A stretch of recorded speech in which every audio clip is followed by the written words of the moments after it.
As regard naman po on the status of quote-unquote illegal vendors, automatically naman po yan ang mandato ng MMDA. As long as it's illegal, you are selling in a place that is for public use, inaalis po natin yan. But take note, may mga instances po na hindi naman natin kinukumpiska ang mga paninda po nila. Ang inaalis lang po natin is the mere obstruction, which is yung mga lamesa, mga tungtungan, mga payong. Sinasamantala ng ilan na kumita ng pera sa pamamagitan ng pagtitinda tuwing holiday. Ngunit ayon sa Metropolitan Manila Development Authority o MMDA, ang ilan sa kanila ay walang permanenteng lugar kaya't kadalasang sa kalsada lamang naglalatag ng kanilang paninda.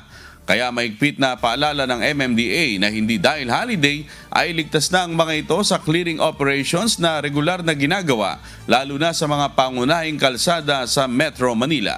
Paliwanag ni Gabriel Go, head ng MMDA Special Operation Group Strike Force, may ilang lungsod sa Metro Manila ang nagbibigay ng special permits kapag ganitong season.